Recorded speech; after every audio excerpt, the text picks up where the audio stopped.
Shalom, selamat pagi Bapak Ibu Saudara yang terkasih dalam nama Tuhan Yesus. Sekali lagi Shalom. Shalom. Haleluya. Bersyukur pagi hari ini kita boleh berkumpul di tempat ini. Kita mau datang dalam hadirat Tuhan. Kita mau sembah Tuhan, kita mau hampiri tatanya. Kami mau nyembah Engkau dalam kudus hadirat-Mu ya Bapa. Kami mau hampiri tata kasih karunia-Mu. Haleluya Yesusku, Kaulah segalanya bagi kami Tuhan. Haleluya, haleluya.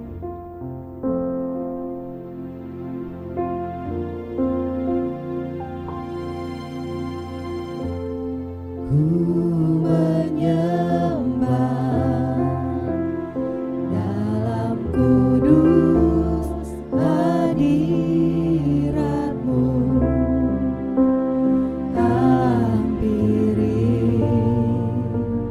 tata kasih karunia-Mu Bapa.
Rasakan kuasa-Mu Tuhan. Rasakan kuasa yang tak terbatas.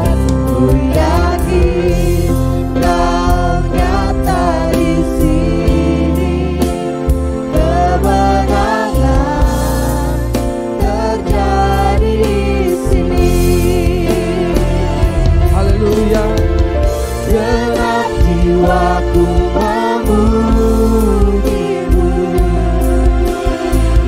sungguh besar Kau Yesusku. Segenap hati menyembah, Segenap hatiku menyembahmu. Kau besar, Kau besar, Kau besar, Kau besar. sama-sama.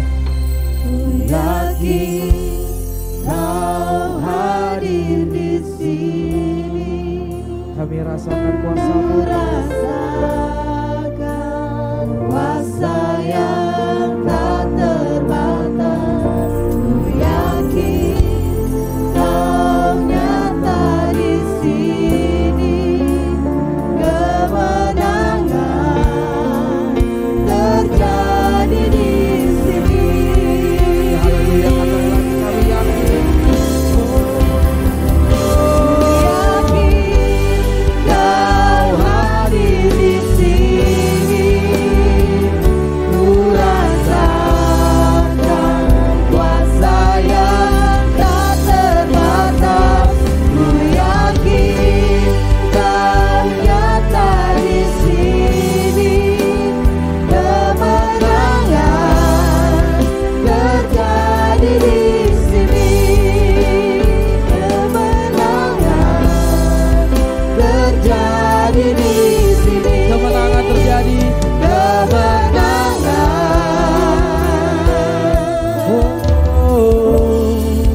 Terjadi di sini. Beri kemuliaan bagi nama Tuhan. Haleluya.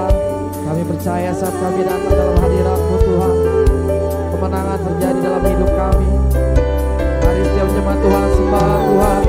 Haleluya. Angkat suara-Mu, naikkan syukur-Mu bagi Tuhan. Kami datang menyembah-Mu ya.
Ku yakin Kau hadir di sini.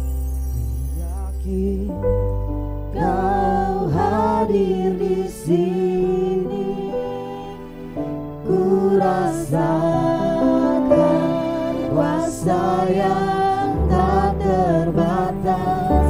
Ku yakin Kau nyata di sini.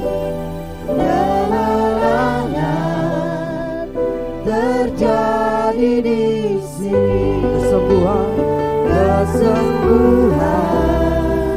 terjadi di sini. Kemenangan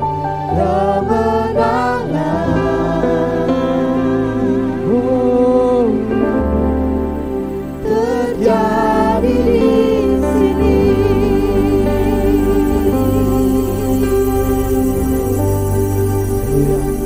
Mari kita berdoa. Kembali kami bersyukur ya Bapa, untuk pagi hari ini kami boleh berada di tempat ini. Kami datang menyembah dalam tempat kudus-Mu ya Tuhan. Biarlah kami saat kami datang, kami lebih dari pemenang, lebih dari pemenang ya Bapa. Terima kasih Tuhan Yesus, sebab Engkau Allah yang besar, Engkau Allah yang layak kami sembah dan kami puji. Berkati ibadah ini dan serta ibadah ini dari awal pertengahan hingga akhirnya, hanya nama Tuhan Yesus yang kami muliakan di tempat ini. Haleluya, haleluya. Mari bersama-sama jemaat jemaat Tuhan kita membacakan pengakuan iman rasuli. Aku percaya kepada Allah Bapa yang Maha Kuasa, Khalik langit dan bumi, dan kepada Yesus Kristus anaknya yang tunggal Tuhan kita, yang dikandung daripada Roh Kudus, lahir dari anak darah Maria, yang menderita di bawah pemerintahan Pontius Pilatus, disalibkan, mati dan dikuburkan, turun ke dalam kerajaan maut, pada hari yang ketiga bangkit pula dari antara orang mati, naik ke surga, duduk di sebelah kanan Allah Bapa yang Maha Kuasa, dan akan datang dari sana untuk menghakimi orang yang hidup dan yang mati. Aku percaya kepada Roh Kudus, gereja yang kudus dan am, persekutuan Roh Kudus, pengampunan dosa, kebangkitan orang mati, dan hidup yang kekal. Amin. Haleluya, beri kemuliaan bagi nama Tuhan. Haleluya. Lebih dari pemenang.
Lebih dari pemenang. Mari jemaat Tuhan katakan dengan iman, kita lebih dari pemenang. Kita lebih dari pemenang. Kita lebih dari pemenang. Saya lebih dari pemenang. Saya lebih dari pemenang. Kita lebih dari pemenang. Kita lebih dari pemenang. Kita lebih dari pemenang. Kita lebih jika Allah di pihak kita, jika Allah di pihak kita, siapa dapat melawan? Kita lebih dari pemenang. Haleluya. Kibarkanlah panjinya, Yesus Raja segala raja. Haleluya. Bangkitlah gerejanya, kita lebih dari pemenang. Kita lebih dari pemenang. Sekali lagi katakan, kita lebih dari pemenang. Lebih dari pemenang.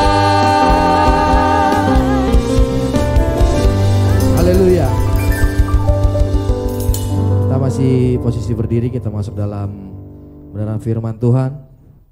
Kita angkat satu pujian, sebab Kau besar. Kita siapkan hati kita.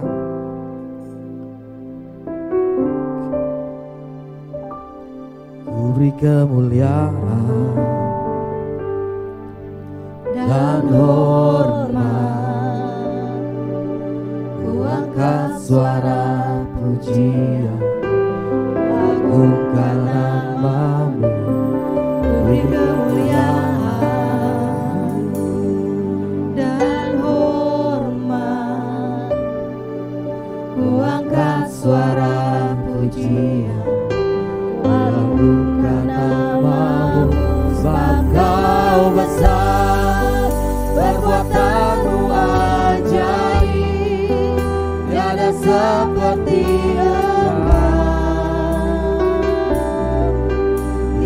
seperti Engkau. Sebab Kau besar, perbuatan-Mu ajaib, tiada seperti Engkau, tiada seperti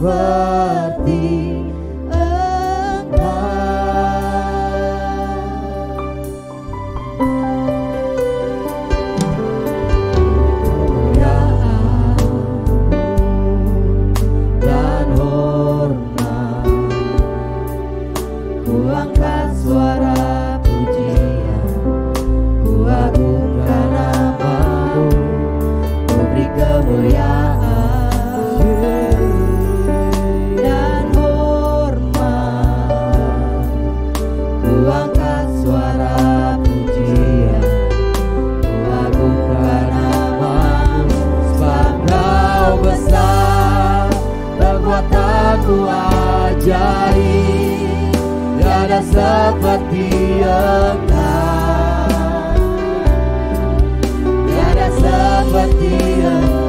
Sebab Kau besar, perbuatan-Mu ajaib, tiada seperti Engkau, tiada yang seperti Engkau Tuhan.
Seperti Engkau, tiada seperti Engkau, tiada seperti Engkau, tiada seperti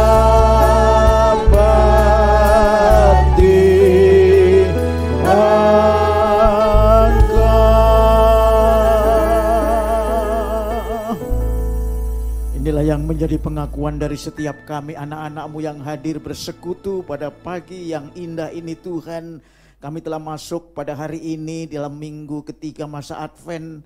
Gereja Tuhan di tempat ini menyongsong kedatangan Tuhan 2000 tahun yang lalu yang dikenal kami semua oleh karena Tuhan mengasihi, yaitu Natal.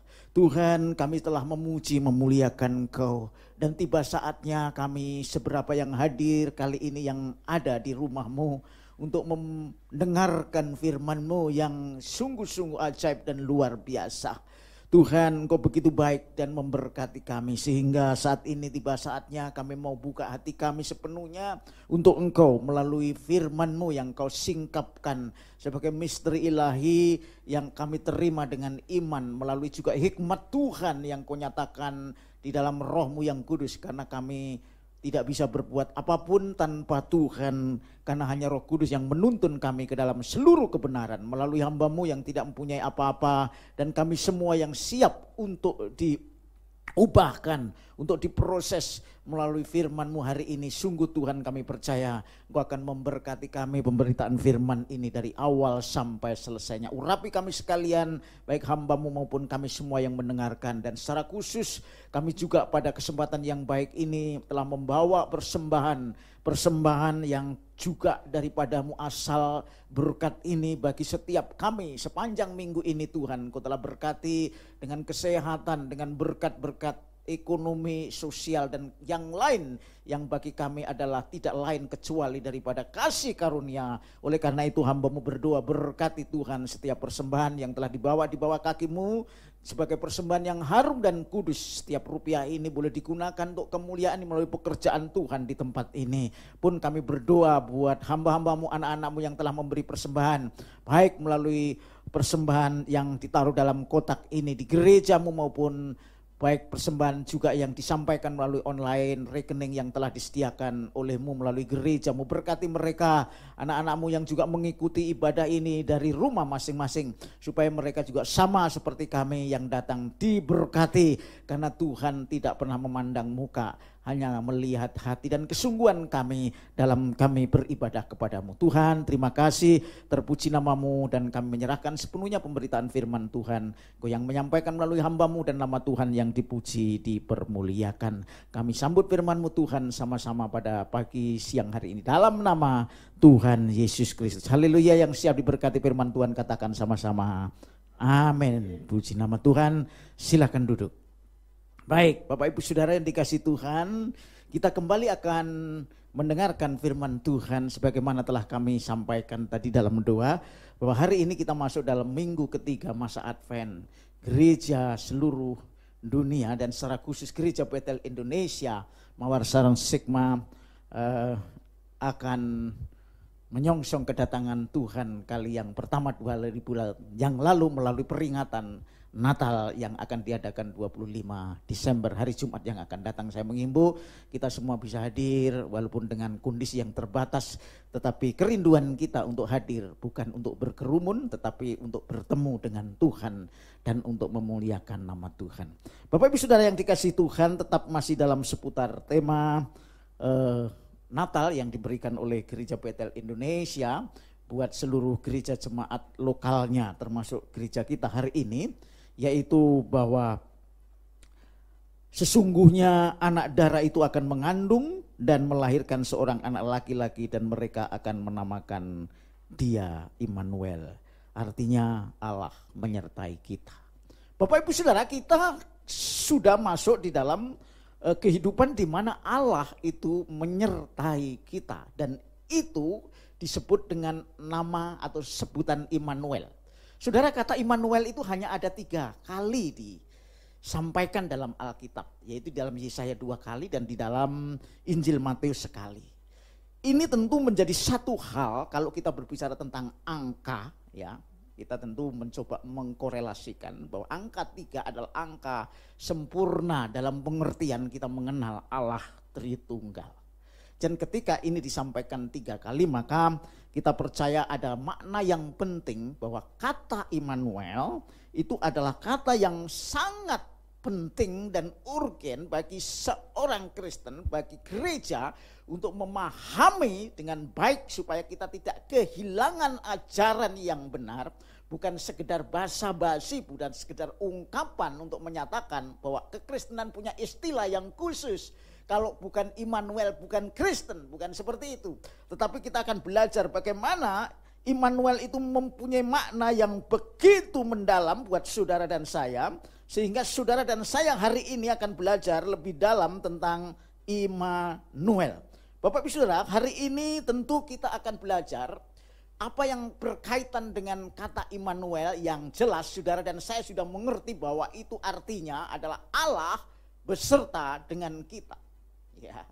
Allah yang tidak terhampiri oleh fisik tubuh kita secara jasmania, apalagi setelah manusia jatuh dalam dosa, itu tidak bisa dijangkau oleh keadaan kita sebagai manusia seperti hari ini tanpa Allah itu yang roh tidak memperkenalkan dirinya kepada manusia, yaitu kepada saudara dan saya. Oleh karena itu Bapak Ibu Saudara, hari ini saya akan membagikan buat kita sekalian kaitan dengan Immanuel, bahwa Allah menyertai kita sekalian. Bapak Ibu Saudara yang dikasih Tuhan, kata Immanuel tentu tidak terlepas dari apa yang dinyatakan dalam firman Tuhan di bagian lain dalam Alkitab. Yaitu bahwa Immanuel adalah, menurut perenungan saya yang saya bagikan buat saudara, adalah merupakan puncak, ya, puncak penyertaan Allah kepada manusia. Puncak itu berada di paling atas. Jadi tidak ada yang lebih atas. Ketika Allah menyatakan Immanuel, Allah menyertai saudara dan saya, menyertai gerejanya, menyertai manusia, itu puncaknya itu adalah dengan sebutan Immanuel. Memang sebelum ini apakah Allah tidak menyertai manusia? Menyertai, tapi tidak Immanuel, saudara. Jadi inilah yang menjadi kunci ajaran Injil. Jadi orang Kristen percaya sepenuhnya bahwa ini adalah dasar daripada kekristenan yang sejati. Jadi Immanuel itu puncak dari penyertaan Allah kepada manusia, saudara. Pak, di dalam perjanjian lama Abraham disertai oleh Allah, iya. Musa disertai oleh Allah, iya. Daud disertai oleh Allah. Tetapi pengalaman Abraham, pengalaman Daud, pengalaman Musa, dia tidak mengalami Immanuel. Artinya Allah tidak masuk di dalam hidup Abraham dan Daud, Musa secara permanen. Ini bedanya, saudara. Tapi kan dia juga hebat, Pak. Bisa disertai, iya. Tetapi sewaktu-waktu bisa hilang roh itu, artinya meninggalkan orang-orang seperti itu. Makanya terlalu sedikit orang-orang perjanjian lama yang mengalami Immanuel itu. Makanya Daud berdoa, jangan sampai rohmu undur daripadaku Tuhan. Tetapi bagi saudara dan saya, Immanuel adalah satu hal yang sudah digenapi oleh Tuhan sebagai janji bagi orang percaya. Memang terutama adalah orang Yahudi, karena kata ini ditulis oleh Matius yang berbicara kepada orang Yahudi, orang yang percaya hukum Taurat. Tetapi penggenapannya lewat orang Yahudi. Tapi kemudian kata penyertaan Allah ini berlaku buat orang, tidak hanya orang Yahudi yang percaya kepada hukum Taurat sebelumnya, tapi juga kepada seluruh orang yang mau menerima Yesus sebagai juru selamat dan Tuhan. Dan itulah kata Immanuel. Makanya kekristenan ini adalah unik. Kekristenan bukan mengganti agama yang lama, tapi menggenapi. Sebab aku datang bukan untuk merombak atau meniadakan hukum Taurat dan para nabi, tapi aku datang untuk menggenapi. Menggenapi ada sesuatu yang tidak selesai, tetapi Kristus datang untuk memenuhi. Dan memenuhi hukum tidak cukup dengan melakukan dengan perbuatan baiknya, karena manusia sudah berdosa. Nah, Bapak Ibu Saudara yang dikasihi Tuhan, kembali pada hari ini bahwa ketika kita bicara Matius pasal 1 ayat 23, bahwa ternyata Immanuel adalah puncak penyertaan Allah bersama manusia. Saudara, kalau Bapak Ibu Saudara merenungkan sejenak, penyertaan yang paling berbahagia bagi kita adalah hanya penyertaan Allah. Karena Allah itu maha kuasa. Ya, karena Allah itu maha hadir.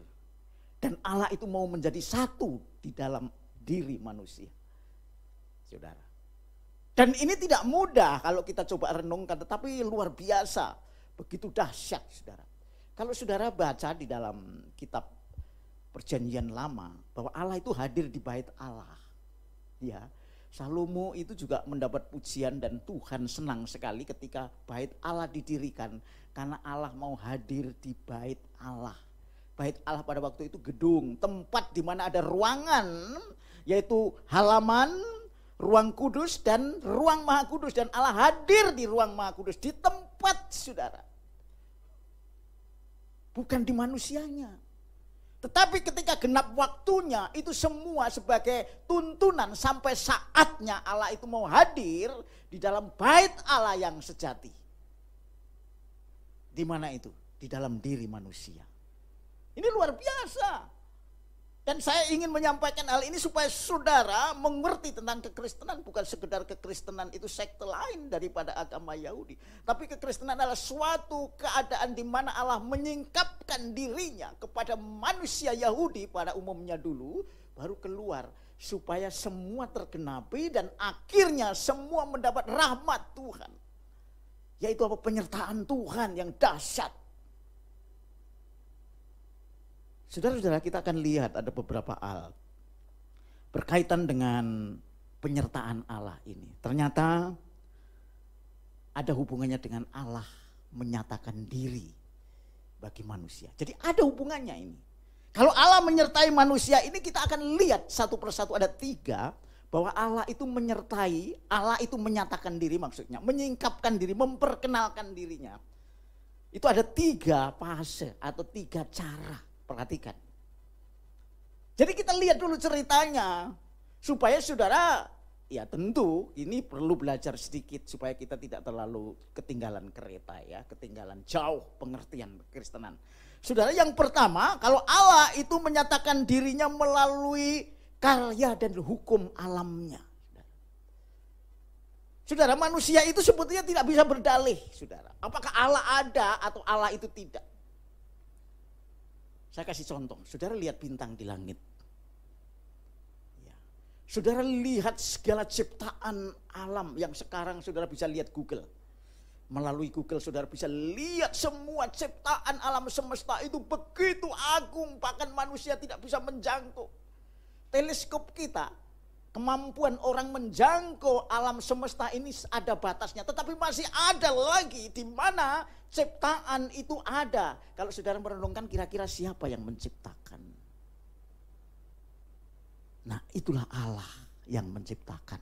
Ya, saudara, jadi Allah menyatakan dirinya, memperkenalkan dirinya melalui sesuatu yang diciptakan, tidak langsung. Makanya di dalam Mazmur pasal, saya bacakan ya, Mazmur pasal yang 19 ayat 22 dan 3, singkat saja. Langit menceritakan kemuliaan Allah dan cakrawala memberitakan pekerjaan tangannya. Hari meneruskan berita itu kepada hari dan malam menyampaikan pengetahuan itu kepada malam. Jadi kalau saudara melihat ke langit, ya biasanya kalau kita melihat langit kalau ditutupi dengan awan, waduh nggak enak deh. Tapi kalau kebiruan langit itu tampak dari mata saudara, ya di terang matahari saudara akan melihat, atau di malam yang cerah yang tidak ada mendung atau tidak ada awan, saudara akan melihat bintang-bintang bertebaran di atas. Walaupun kalau kita waktu masih kecil nyanyi bintang kecil saudara, padahal bintang itu bukan kecil. Bintang itu gedenya bukan main. Bintang yang terkecil yang saudara lihat itu matahari, dan itu 1000 kali bumi. Dan itu hanya sebagian kecil daripada tata surya yang ada. Dan Tuhan katakan, langit menceritakan kemuliaan Allah. Jadi Allah yang menciptakan segala sesuatu di luar diri manusia. Jadi kalau saudara merenungkan firman Tuhan dari ciptaannya, saudara sudah tidak bisa berdalih bahwa Allah itu pencipta segala sesuatu. Maka jangan pergi ke tempat lain kecuali kepada Allah yang menciptakan segala sesuatu di dalam Yesus Kristus. Itu sudah cukup kuat saudara. Makanya saya heran masih orang mencari Allah lain selain Tuhan yang ada di dalam Alkitab. Itu orang yang paling bodoh, orang terbelakang kalau menurut saya. Saudara-saudara, ada yang mencari segala sesuatu di luar Allah di dalam Alkitab. Tapi itu urusan pribadilah. Hak asasi untuk memilih. Tetapi saya kasih tahu saudara hari ini bahwa ketika Allah menyatakan dirinya, itu pertama melalui ciptaannya. Segala sesuatu diciptakan oleh Tuhan. Dalam Yohanes pasal 1 ayat yang kedua. Tanpa Dia tidak ada segala sesuatu yang jadi. Saudara. Di dalam Yesaya pasal 40 ayat 26 juga di sana dikatakan, arahkanlah matamu ke langit dan lihatlah siapa yang menciptakan semua bintang. Lihat, ini pertanyaan yang tidak perlu dijawab. Misalnya saya gembala, saya nanya kepada saudara, siapa yang menjadi gembala di gereja ini? Enggak perlu dijawab. Gitu loh. Ini pertanyaan untuk mengunggah sesuatu bahwa pertanyaan itu dijawab oleh pertanyaan itu sendiri. Itu ada dalam bahasa Indonesia. Saudara merenungkan, jadi ayat seperti ini bukan, oh siapa kok nanya ini, malahan bukan. Allah yang menciptakan dengan pertanyaannya sendiri kepada umat Israel. Nah inilah saudara, jadi pertama Allah menciptakan segala sesuatu, bukti bahwa Allah menyertai manusia. Kalau saudara dan saya tidak percaya Allah melalui ciptaannya, aduh deh. Ada orang bertobat hanya karena mencoba merenungkan diri. Tidak pernah ada penginjilan langsung bahwa Yesus itu siapa. Dia hanya merenungkan, dia pergi ke satu gunung, ada hamparan yang luas dan dia bisa melihat dengan cakrawala. Segala keajaiban yang dilihat itu sekitar gunung itu begitu indah. Dia berpikir, ini yang luar biasa seperti ini siapa yang menciptakannya. Dia berpikir kalau dengan sendirinya nggak mungkin. Dia bandingkan jam Rolex yang harganya 1 miliar. Itu rumitnya bukan main, saudara. Ya, dia saudara kalau lihat mobil yang mewah, mobil yang bagus, mobil yang luar biasa terus saudara, pasti ada penciptanya. Saudara, iya kan? Nggak mungkin ini datang sendiri jatuh dari langit. Ada yang membuat, saudara. Saudara perlu merenungkan seperti ini. Nanti baru masuk kepada yang paling dalam. Itu dulu. Makanya saudara kalau pergi ke puncak jangan hanya karena menikmati suasana. Wah dingin enak ya. Aduh aku nggak mau deh pupung hari Minggu. Nanti ya udahlah selama ini nggak usah ke gereja, di puncak aja. Menikmati ciptaan tapi tidak menikmati Tuhan. Ya, kalau saudara pergi ke tempat rekreasi menikmati alam yang indah, saudara ingat Tuhan. Ini loh aku yang menciptakan. Jangan terbawa oleh fasilitas berkat yang Tuhan ciptakan sehingga saudara menjadi salah mengenal Tuhan. Nah implikasinya yang pertama saudara. Implikasi orang yang hanya mengenal Tuhan melalui ciptaannya yang pertama lebih tertarik kepada ciptaannya. Iya kan? Lebih tertarik kepada ciptaannya.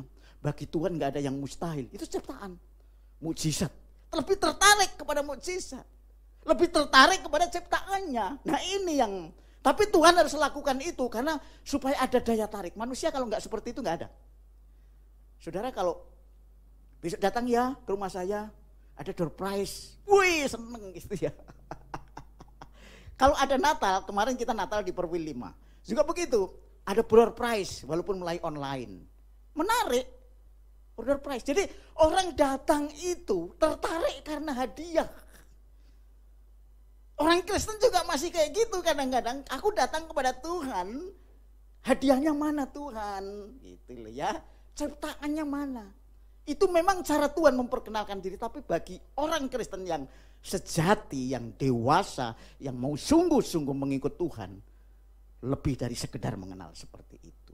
Kasihan deh lo gitu ya Tuhan. Kalau kau seperti itu terus datang ke gereja, kalau gerejanya bagus, ada sound system, misalnya ini contoh ya, kursinya sudah perbarui, wangi dan sebagainya. Wah, aku enak ke sana karena gerejanya enak. Boleh saja sih, tapi kalau kayak gitu tiap minggu, saudara tidak mengalami Immanuel.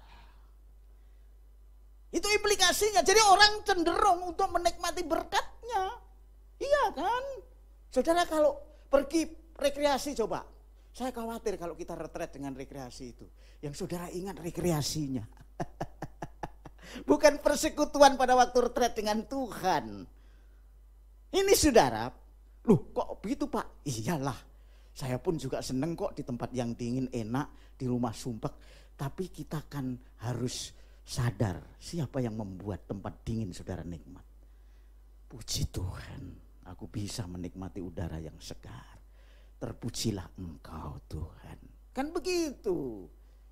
Nah ini yang bisa mengalihkan pandangan kita sebagai orang Kristen yang mau belajar bahwa Allah menyatakan diri, mengemukakan diri melalui ciptaannya. Abraham disuruh lihat, Abraham kamu lihat bintang di langit, berapa kamu hitung? Nggak bisa Tuhan, maksudnya apa? Siapa yang menciptakan? Kalau kamu berbicara tentang keturunan, kamu lihat bintang itu siapa yang buat gitu loh maksudnya. Itu belum berbicara secara pribadi Tuhan. Abraham belum mengalami secara pribadi, baru lihat ciptaannya. Coba, itu yang pertama. Jadi implikasinya negatif. Orang yang hanya, Bapak Ibu Saudara, mengenal Allah melalui karyanya, ciptaannya, maka lebih tertarik kepada berkat, fasilitas yang disediakan Allah daripada Allah sendiri. Iya kan? Banyak kan yang kayak gitu. Datang pasti ada tujuan lain yang lebih besar daripada tujuan ketemu Tuhan itu sendiri. 1 Korintus 1 ayat 22 nanti Bapak Ibu Saudara baca. Ya. Yohanes 6 ayat 26. Ya. Ketika orang-orang mencari Yesus, Tuhan tegur, kamu mencari aku hanya kepengen apa? Roti. Karena kamu kenyang kan, maka datang lagi gitu ya.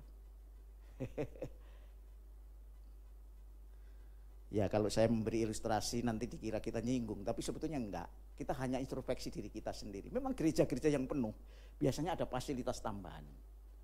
Dan itu bagus. Karena gereja juga harus memberkati jemaat. Tetapi jemaatnya jangan terkecoh karena berkat. Saudara lihat enggak ketika Tuhan Yesus pergi ke salib, itu siapa yang ikut? Waktu Yesus pergi ke Golgota di Yerusalem, siapa yang mengikut? Nggak ada, Petrus pun lari. Petrus itu sudah membuat orang sakit sembuh. Karena ketika Matius pasal 10 memerintahkan kamu harus mengusir setan, kamu menyembuhkan orang sakit. Tapi ketika Yesus mati, yang ikut siapa? Nggak ada. Sudah. Jangan sampai nanti satu saat ada masalah yang sulit di dalam dunia ini, yang bisa menimpa orang Kristen, gereja menjadi sepi karena takut. Padahal itulah tujuan Tuhan, bahwa Immanuel yang sesungguhnya Allah menyertai saudara dan saya dalam segala kesulitan. Tapi belum ini, karena Tuhan baru memperkenalkan diri dari ciptaannya. Itu yang pertama. Yang kedua, jadi implikasinya adalah lebih tertarik kepada berkat ciptaannya daripada Tuhannya. Yang kedua, mementingkan hal-hal yang sementara. Iya kan? Kalau kita tertarik kepada berkat, bukan salah, saya tidak mengatakan salah. Aksesoris seperti ini bagus, semua. Saya juga senang gereja ini kalau bisa. Aduh luar biasa deh. Tetapi jangan terbawa karena itu.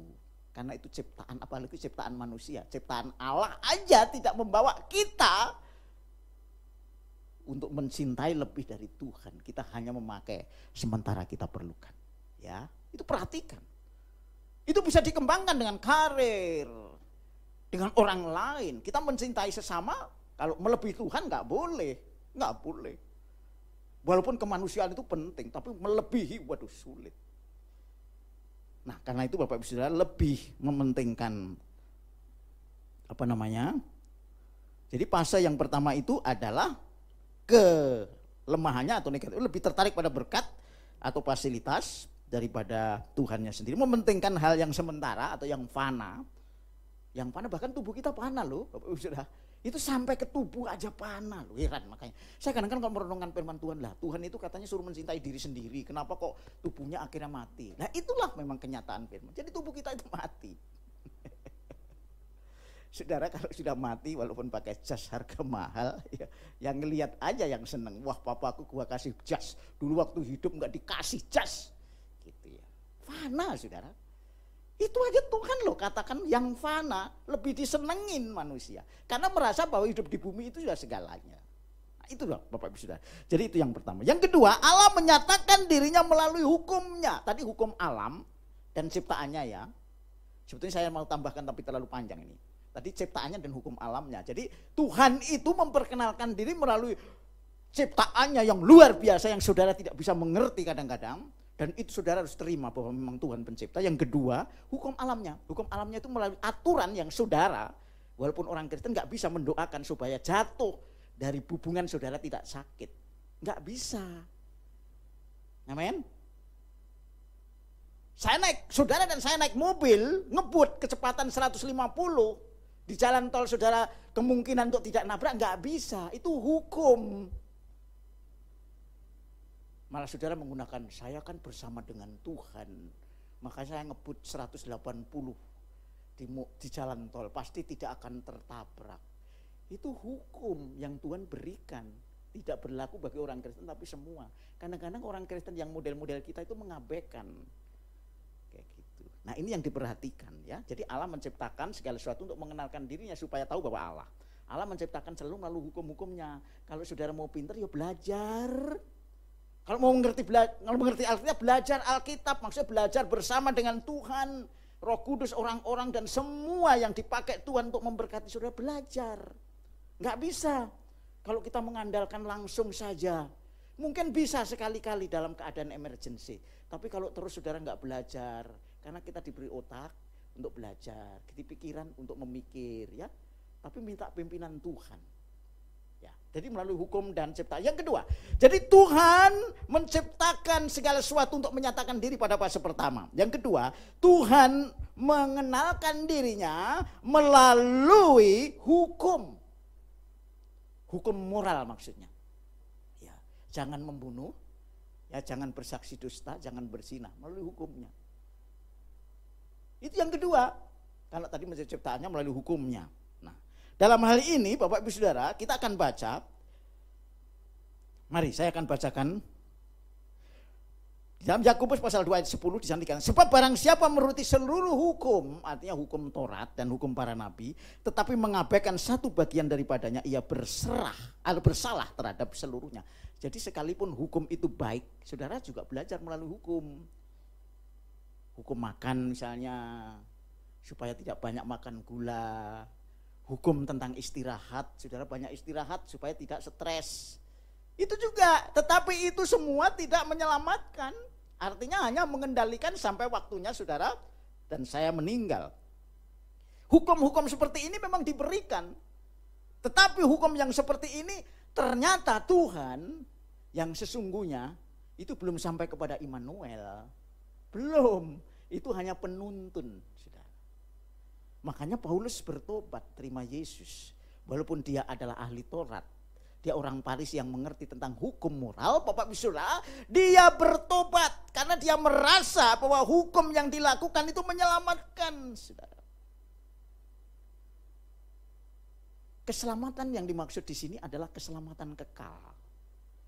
Bukan keselamatan dari kesalahan, misalnya saudara bertindak moral yang baik, saudara tidak dipukul orang dan sebagainya. Misalnya saudara menghormati orang, akan dihormati, itu hukum moral. Ya. Tetapi hukum yang sesungguhnya adalah hukum kasih. Nah, implikasi daripada orang yang hanya, Bapak Ibu Saudara, mengenal Tuhan melalui hukum moral, yaitu yang pertama, ia bisa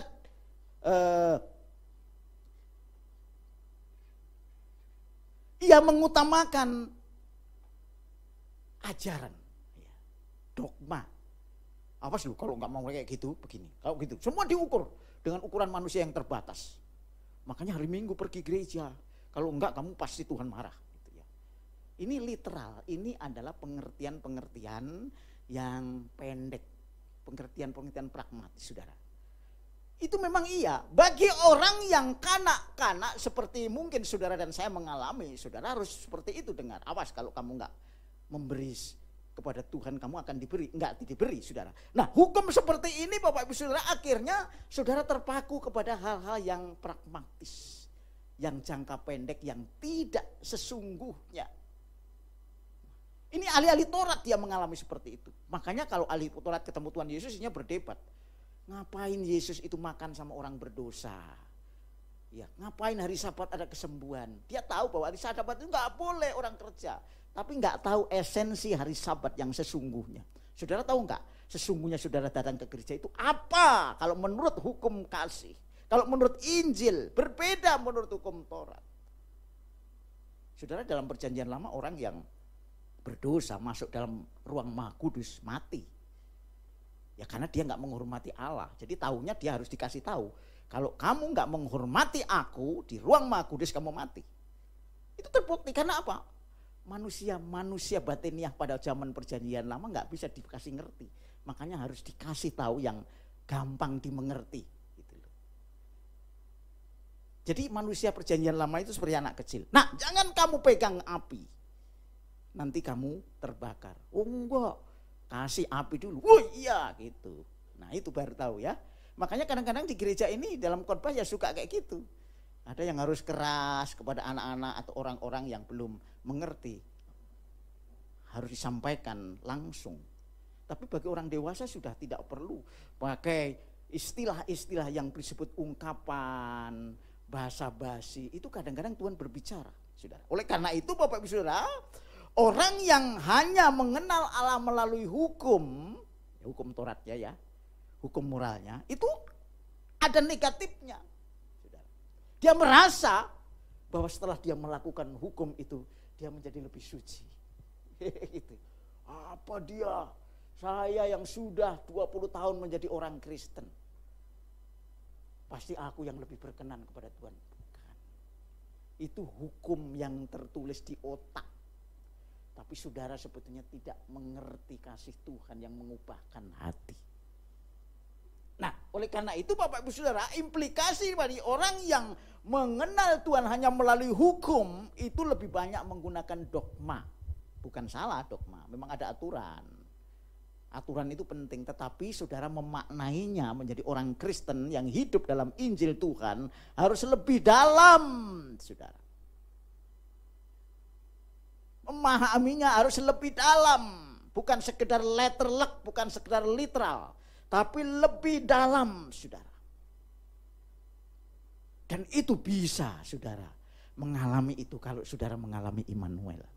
Iya. Jadi saudara tidak cukup hanya belajar dengan hukum, sekolah teologi penting. Tapi kalau cuma teologi doang, tidak masuk dalam bagaimana kita bersekutu dengan Tuhan secara pribadi. Mengalami Tuhan itu. Karena hukum tidak bisa menghidupkan. Hukum hanya membawa saudara dan saya, menurut Alkitab, Paulus mengatakan kematian. Karena satu melanggar seluruh aturan itu saudara melanggar dan saudara tidak bisa masuk dalam kerajaan Tuhan hanya karena satu.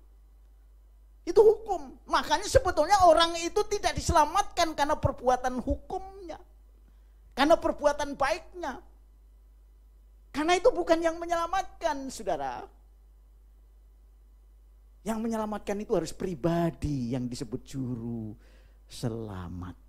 Dan setelah saudara diselamatkan baru saudara menjadi ciptaan baru. Itu yang disebut nanti yang fase ketiga, bahwa Immanuel mengenal Allah secara pribadi, bukan hanya melalui ciptaan, bukan hanya melalui hukum-hukumnya yang dihafalkan, dimengerti, dilakukan dan menjadi bangga karena saya melakukan itu diperintahkan Tuhan, tetapi melalui hubungan pribadi dengan Tuhan lewat Roh Kudus yang membawa saudara semakin dewasa, semakin mantap dan semakin pribadi dengan. Nah ini yang ketiga, saudara. Tetapi apa dampak daripada kalau kita hanya melakukan atau pengenalan dengan Allah lewat hukum, mengutamakan rasio dan logika saja. Suka berdebat. Gereja sekarang banyak karena media sosial ini, akhirnya gereja berdebat masalah doktrin ini dan situ. Boleh, tetapi kalau kebablasan saudara, kehilangan makna ikut Tuhan. Karena ikut Tuhan itu mengikuti secara pribadi. Seperti Kristus mengikuti Bapaknya secara pribadi. Luar biasa saudara. Yesus mempunyai kuasa untuk menghalangi semua itu. Tetapi Yesus menyatakan Allah yang sesungguhnya melalui satu pernyataan pribadi. Dia anak tunggal Allah yang menyatakan Allah sendiri. Jadi yang seperti itu, kalau kita mengenal Allah yang melalui hukum, hanya kita mengutamakan dogma daripada spiritualitas dan pengalaman pribadi dengan Tuhan. Yang kedua, lebih senang berdalih daripada menjadi saksi kebenaran. Jadi banyak orang Kristen yang sudah lama juga kalau misalnya keliru gitu ditegur nggak mau. Suka, wah habis gini sih om, habis gini sih Pak Pendeta. Jadi dalihnya suka berdalih. Memang orang itu kayaknya diberi talenta dari kecil suka berdalih. Tapi rupa-rupanya juga unsur karena kecenderungan berbuat dosa. Berdalih. Wah Pak saya masih sibuk. Pak saya banyak kekurangan, doain dong dulu nanti jadi berkat saya setelah saya punya. Berdalih saudara. Nah orang-orang yang seperti ini biasanya akibat bahwa dia terlalu pintar juga, belajarnya hanya di sini. Tapi tidak pernah mau tunduk kepada misteri ilahi, yaitu iman. Yang terakhir saudara Bapak Saudara. Jadi fase ketiga inilah yang ditunggu-tunggu oleh orang percaya. Semua baik Yahudi maupun orang Yunani. Yaitu Allah menyatakan dirinya secara pribadi. Saudara tahu, kalau hukum-hukum tadi dalam hukum Taurat maupun para nabi itu gambaran saudara. Saudara dulu pernah enggak? Mohon maaf ini percayaan dulu lah. Kisah-kisah masa lalu dulu lah. Yang terutama yang sudah keluarga. Atau yang sekarang sedang pacaran ya. Sudah keluarga dulu pernah pacaran enggak? Saya pacaran tapi terlalu cepat juga sama istri saya ya. Tetapi paling tidak waktu itu kalau saya dapat fotonya aja udah seneng. Wah ini istri saya ya. Gitu. Calon istri seneng. Jadi foto itu gambaran hukum yang akan datang. Jadi kita nggak bisa mengenal yang sesungguhnya. Fotonya dikirim, apalagi sekarang ya. Sekarang pakai apa namanya istilahnya selfie gitu kan banyak tampilan-tampilan yang menarik gitu. Seneng gitu. Jadi gambaran ini adalah membawa bahwa hukum tadi kembali ke yang kedua itu hanya menggambarkan bukan yang sesungguhnya, hanya gambaran. Yang sesungguhnya itu adalah bagaimana kalau saudara ketemu sama pacar saudara pas malam minggu. Iya enggak Pak Hulu? Betul. Jadi kalau ketemu malam minggu itu foto itu dibuang. Iya enggak? Iya. Buang untuk sementara, maksudnya enggak dilihat. Nanti Pak Hulu ketemu Bu Hulu mau minggu ketemu masih ngeliatin fotonya. Gini, cocok enggak ya? Ya enggak lah. Sudah ketemu bulu orangnya simpen. Nanti kalau sudah mulai Senin sampai Jumat lihat fotonya. Kan begitu kan? Terus sekarang kalau Bapak Ibu Saudara Pak Hulu sudah jadi suami istri mau ngeliat fotonya terus. Ya enggak lah. Lihat secara pribadi. Namanya yada. Persekutuan antara suami dan istri. Amin. Itu yang disebut Immanuel. Bagaimana Allah menyatakan dirinya secara pribadi dengan saudara. Dengan saya. Itu yang harus kita geluti gumuli di setiap hari. Makanya Tuhan menyatakan dirinya pada akhir zaman ini. Mulai zaman Tuhan Yesus. Ketika dia menyelesaikan, dia mati di kayu salib, bangkit dan mengutus Roh Kudus. Saudara mengenal Allah itu secara pribadi. Amin. Bukan foto, bukan hukum, pribadi. Makanya kalau Tuhan mengatakan aku menyertai engkau, Allah ada di dalam dirimu. Amin. Iya, Allah ada di dalam dirimu, bukan di luar. Makanya saya kadang-kadang Tuhan tolong, mungkin kayak gitu ya. Berdoa boleh juga sih, tapi karena kebiasaan gereja, Tuhan tolong aku. Allah ada dalam dirimu. Amin. Jadi kalau saudara berdoa Tuhan beri kekuatan, kemampuan bahwa engkau ada di dalam aku. Sehingga aku menang, lebih dari pemenang. Tadi kayak gitu ya. Tapi dari kuasa apa? Kuasa iblis. Kuasa dosa. Kemenangan kita dari kuasa dosa. Kuasa dosa itu Allah adalah ketika keinginan kita berbuat jahat. Tuhan memberi kemampuan saudara untuk berhenti berbuat jahat. Itu ada Roh Kudus. Itu kemenangan. Itu kalau saudara mengalami Allah secara pribadi melalui Yesus Kristus.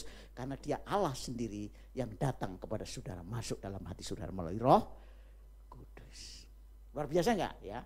Makanya jadi orang Kristen itu panggilan yang luar biasa. Dan hari ini Bapak Ibu Saudara harus mengalami, setiap hari harus bisa mengalami seperti itu. Bisa mengalami seperti itu. Ya.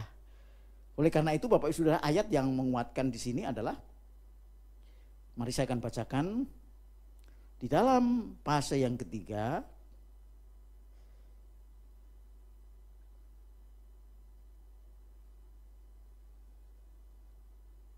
Implikasi daripada Allah, ini agak keliru dari sisi. Implikasi dari Allah menyatakan diri adalah bahwa orang itu diubahkan, diperbaharui, dihidupkan. Ya. Kalau Tuhan mencipta, kemudian Tuhan memberi hukum, yang ketiga Tuhan itu menebus dan menghidupkan saudara. Siapa yang gak senang hidup, saudara? Cuman kadang-kadang orang dunia ini mengerti tentang kehidupan adalah hidup duniawi. Ini yang keliru. Padahal hidup di dalam Allah itu hidup bersekutu bersama dengan Tuhan mulai hari ini dan seterusnya sampai dalam kerajaan surga dalam kekekalan. Dan itu kalau ada persekutuan dengan Tuhan setiap hari. Hidup secara pribadi.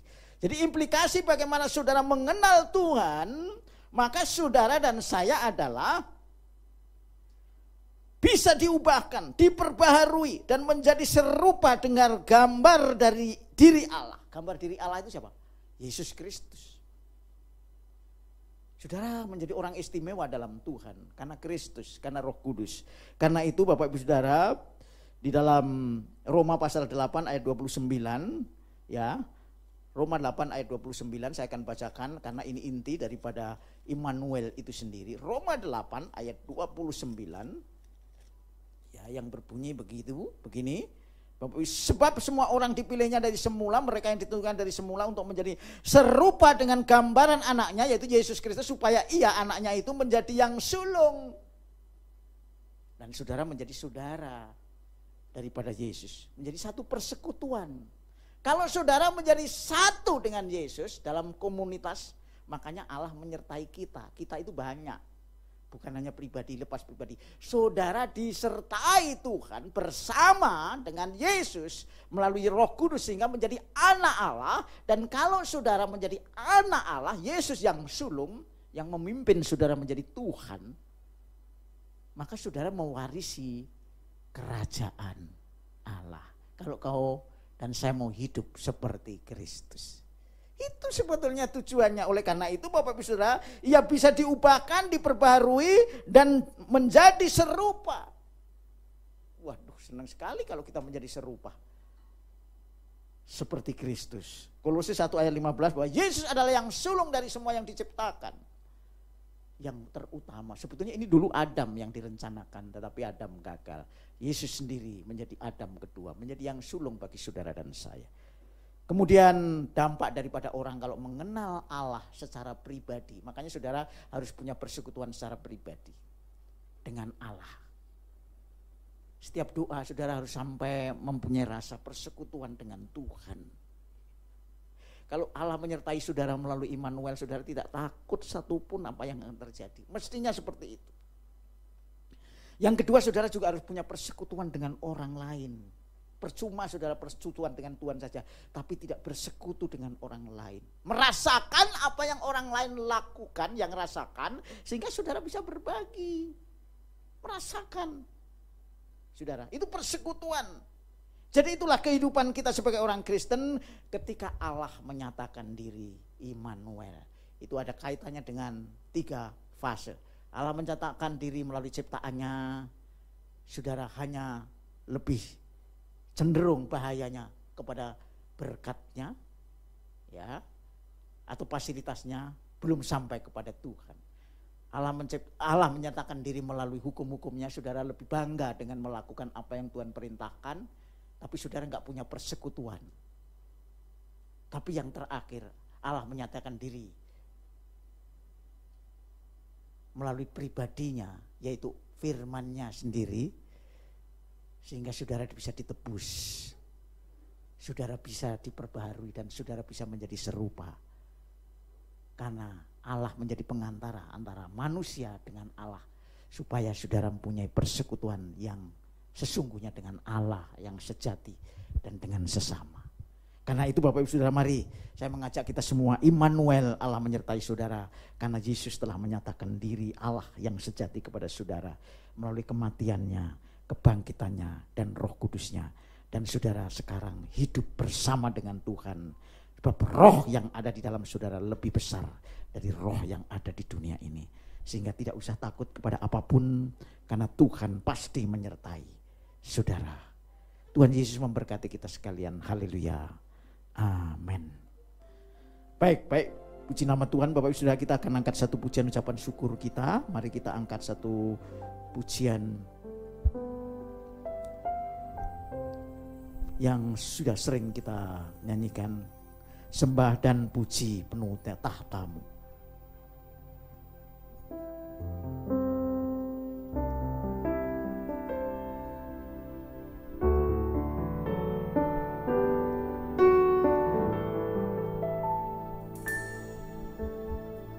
Sembah dan puji penuhi tahta-Mu. jemput kita semua bangkit. Sembah dan puji nuitatamu, sembah dan puji nuitatamu, Yesus Tuhan adalah Raja. Sembah dan puji, sembah dan puji nuitatamu, sembah dan puji nuitatamu, sembah dan puji nuitatamu, Yesus Tuhan adalah Raja. sembah dan puji, Sembah dan puji nuitatamu, sembah Dia, sembah dan puji nuitatamu, sembah Tuhan. sembah dan puji nuitatamu, Yesus Tuhan adalah Raja. Yesus Tuhan, Yesus Tuhan adalah Raja. sekali lagi Yesus Tuhan, Yesus Tuhan adalah Raja. Benar Tuhan, firman-Mu telah kami dengar sepenuhnya daripada Engkau saja menyingkapkan rahasia kepada setiap kami anak-anak-Mu. Ketika kami mengenal Engkau dengan ciptaan yang luar biasa ini, supaya kami tidak terkagum dengan ciptaan, tetapi kepadamu yang menciptakan. Lebih penting karena itu Tuhan, semanapun kami boleh berada, selalu kami mengagumi Engkau melalui ciptaan-Mu. Ketika kami boleh hidup karena firman-Mu, karena hukum-hukum-Mu, itu bukan karena kuat dan gagah kami, tetapi karena kuat kuasa Roh Kudus. Sehingga ketika kami boleh menjalani segala perintah Tuhan, itu bukan kekuatan kami yang membuatnya kami bisa sehingga kami boleh bangga, tetapi karena Roh Kudus yang tinggal di dalam hidup kami. Karena Engkau datang supaya kami boleh melakukan pekerjaan Tuhan, melakukan hukum Tuhan.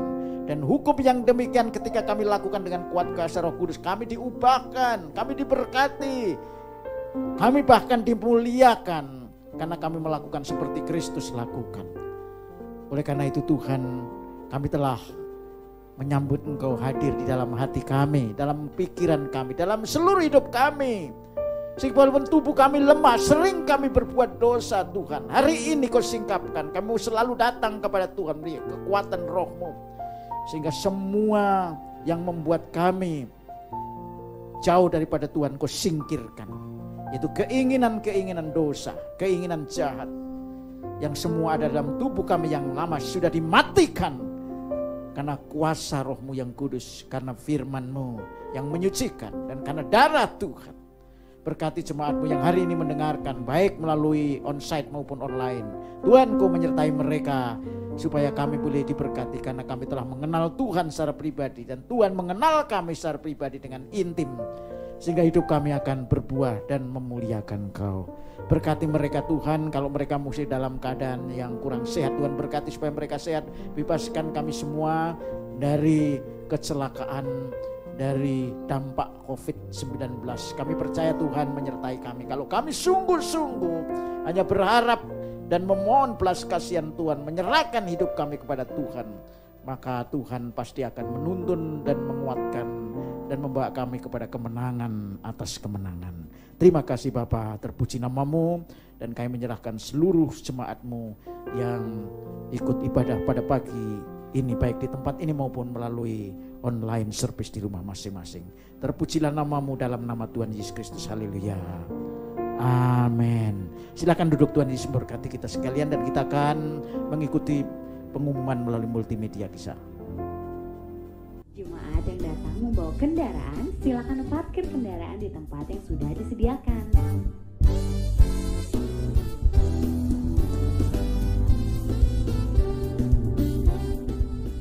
Jemaat yang hadir dalam ibadah diwajibkan memakai masker dan dalam kondisi sehat. Jemaat dihimbau agar berfellowship tanpa kontak fisik atau salam sehati. Jemaat yang hadir wajib mencuci tangan di tempat yang disiapkan gereja sebelum mengikuti ibadah. Jemaat dapat mengambil amplop persembahan yang akan disiapkan di lobi sebelum memasuki ruang ibadah. Petugas ASER akan melakukan pengukuran suhu tubuh kepada setiap jemaat sebelum memasuki ruang ibadah.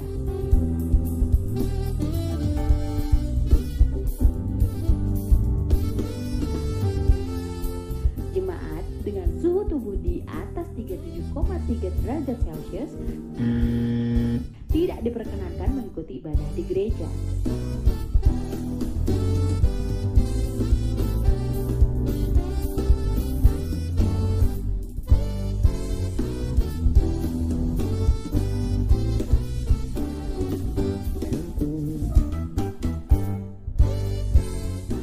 Gereja telah melakukan penataan kursi dengan jarak aman dan jemaat tidak diperkenankan untuk menggeser, meminta tambahan bangku, atau apapun yang mengubah penataan dalam ruang ibadah.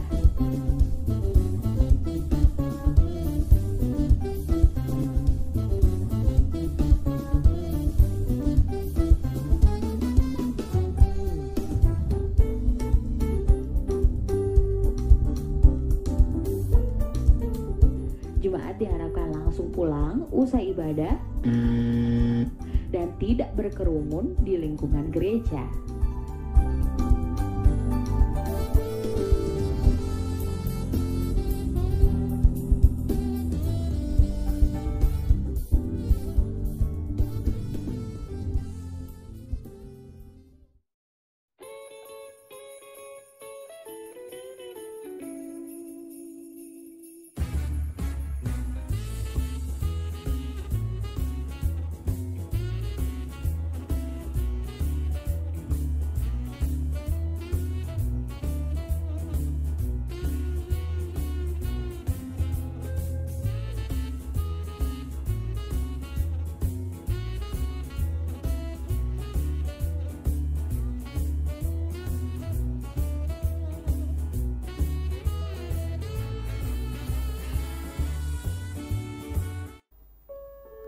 Baik Bapak Ibu Saudara sidang jemaat yang dikasihi Tuhan, tiba saatnya kita akan sudah ibadah kita. Saya jemput kita semua bangkit berdiri, kita akan pulang bersama dengan Tuhan melalui berkat-Nya akan dicurahkan buat kita sekalian. Angkat tangan saudara dan siapkan hati, terimalah berkat dari Bapa di surga.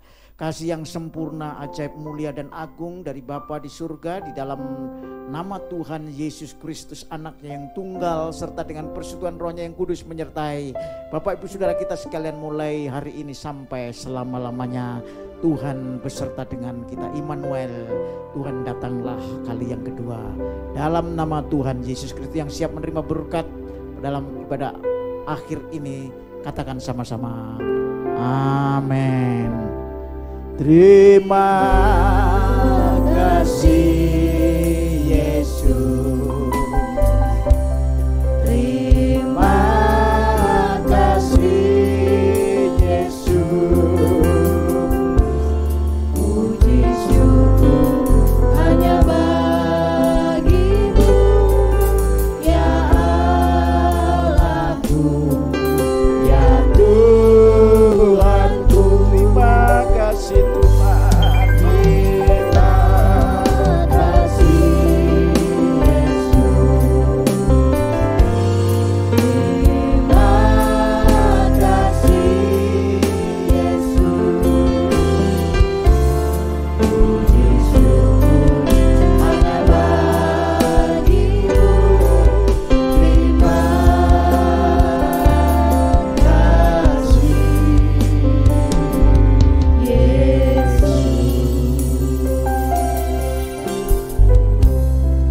Tuhan Yesus memberkati dan selamat pulang.